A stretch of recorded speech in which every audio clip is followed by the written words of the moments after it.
اب ایک اور بڑا مسئلہ ہے، وہ ہے امتحانات اگر حالت روزہ میں آ جائیں، ایگزامس.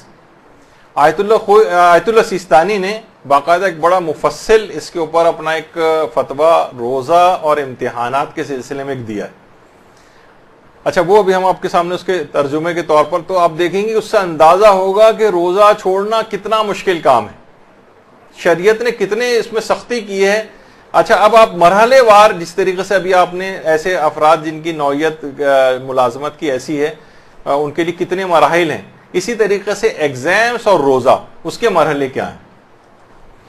دیکھیے پہلی صورت یہ ہے کہ اسکول اور کالج کی پڑھائی کو مکمل کرنا بنیادی طور پر آیت اللہ سیستانی فرماتے ہیں کہ روزہ چھوڑنے کا عذر نہیں. یہ تو سارے مجتہدین بھی کہتے ہیں، لہٰذا وہ پڑھائی بھی کریں، امتحان بھی دے، ساتھ میں روزہ بھی رکھے. یہ تو پہلی صورتحال.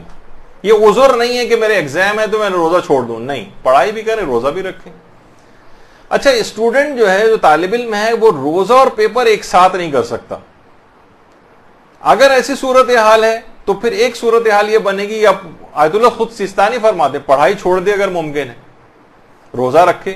مثلا سپلیمنٹ، بہت سے افراد ایسے ہوتے ہیں کہ جو اتنی زیادہ اہم نہیں ہے اس وقت پڑھائی، مثلا ویسی بی اے کر رہے ہیں، ویسی کوئی ڈپلوما کر رہے ہیں، فارغ بیٹھے ہوئے تو فلاں کورس کر رہے ہیں، کوئی ایسا بہت بڑا زندگی کے اندر ان کے مسئلہ نہیں آئے گا، کوئی بات نہیں، پیپر اگلے سال دے دیجیے گا، سپلیمنٹری میں دے دیجیے گا، لیکن روزہ رکھیں. یہ اس صورت میں ہے جبکہ اسٹوڈنٹ کے لیے ایسا کرنا زیادہ مشکل نہ ہو، یا مشکل ہے لیکن بہت زیادہ مشکل نہیں ہے. جیسے پروفیشنل کالج کی پڑھائی ہے، ساری زندگی اس کا کیریئر ضائع ہو جائے گا، اب ایک الگ مسئلہ ہو جائے گا. اگر ایسا کوئی مسئلہ ہے کہ پڑھائی اور روزہ ساتھ ہو سکتے ہیں تو روزہ رکھنا پڑے گا. پیپر اور روزہ ساتھ نہیں ہو سکتے اگر، تو وہ پھر جو ہے اگر ممکن ہے اس کے لیے بہت زیادہ اہم نہیں ہے امتحان، تو امتحان چھوڑ دے، سپلیمنٹری میں دے، اگلے سال دے. لیکن اگر بہت مشکل ہو رہی ہے، نہیں، اس کی کیریئر ضائع ہو جائے گا اور اسی سال اس کو مکمل کرنا ضروری. اب وہ یا تو روزہ رکھے یا پیپر دے، دونوں کام ایک ساتھ نہیں کر پا رہا ہے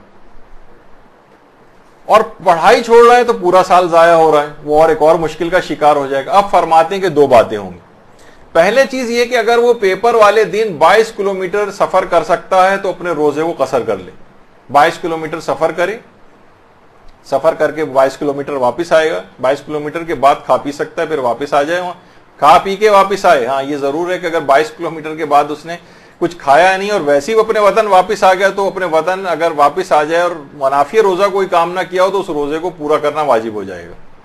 تو وہاں کچھ کھا لے، پھر اس کے بعد واپس آئے، 1-1.5-2 گھنٹے لگیں گے، سفر قصر کر کے آئے، اپنا صبح نکل جائے 5 بجے قریب، 7 بجے واپس آئے گا، اس کے بعد دن بھر کھاتا پیتا رہے، آرام سے جائے اور ایگزام دے کر آ جائے. البتہ بعد رمضان اس روزے کی قضا کرنا پڑے گی اور جان بوجھ کے بھی اپنے روزے کو قصر کیا جا سکتا ہے. یہ بھی آگے چل کر بھی انشاءاللہ ایک مسئلہ آئے گا. کفارہ اس کے اوپر کوئی نہیں ہے، یہ شریعت نے اس کو حل بتایا ہے کہ اگر ایسی کوئی استثنائی کیفیت آ رہی ہے تو وہ اپنے اس 22 کلومیٹر سفر کر کے اپنے اس روزے کو قصر کر کے واپس آ جائے. اچھا اگر وہ بہت سی خواتین ایسی مثلا وہ چاہتی ہیں، جیسے آپ ہیں، آپ میں سے کوئی اب کوئی گھر والا لے جانے کو تیار نہیں، اتنی صبح 5 بجے تمہیں کہاں ٹول پلازا جو ہے اس سے بھی آگے جو ہے وہ لے کر جائیں اور ہم مثلا کوئی اس کے امکانات نہیں ہے سفر کرنے کے، تو کیا تب وہ چھوڑ سکتی ہے روزہ؟ نہیں، تب بھی نہیں، بلکہ وہ روزے کی نیت کرے، تمام دن روزے سے رہے. جب اس کے لیے ناقابل برداشت کیفیت آئے اور اسے یہ لگے کہ اگر اب میں نے کچھ کھایا پیا نہیں تو اب میرے لیے ممکن نہیں ہے اس کو برداشت کرنا، تو وہ صرف معمولی مقدار کھانے پینے کی اتنی مقدار استعمال کر لے جس سے وہ ناقابل برداشت کیفیت ختم ہو جائے. ایسا نہ ہو کہ گھٹا گھٹ وہ پانی پی لے کئی گلاس یا مثلا خوب سارا پیٹ بھر کے کھانا کھا لے، نہیں، یہ نہیں کر سکتی، حرام ہو جائے گا. اتنا لے کے جتنا بس اس کو ضرورت ہے اور اس میں وہ اپنا پیپر وغیرہ دے دے گی یا دے دے گا. وہ آزادی کے ساتھ کھانے پینے کی اجازت نہیں، اور پھر بعد رمضان ان تمام روزوں کی قضا بھی کرنی. تو آپ نے دیکھا کہ ایگزام والا مسئلہ بھی اتنا آسان نہیں کہ لوگ کہتے کوئی بات نہیں، گھر والے بھی کہہ رہے ہیں بھائی امتحان ہے، پروفیشنل کالج کا امتحان ہے، یونیورسٹی کا امتحان ہے، سال ضائع ہو جائے گا. نہیں، زیادہ تر افراد بڑے آرام سے روزہ رکھ سکتے ہیں. وہ تو پہلے سے ہی کہا جاتا ہے نا کہ اگر کسی جنگ میں آپ یہ دماغ میں ایک خیال بھی آپ کے ہو کہ اس جنگ میں آپ کو شکست ہو سکتی ہے تو 50% آپ کو شکست ہو چکی ہے.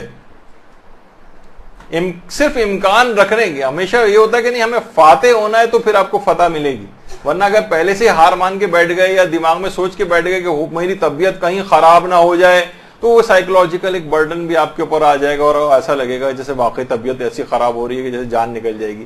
1-2 گلاس اگر صرف پانی نہیں اگر کسی دن ملا ہے تو کون اس میں مر رہا ہے یا اس کو ایسی تکلیف ہو رہی ہے.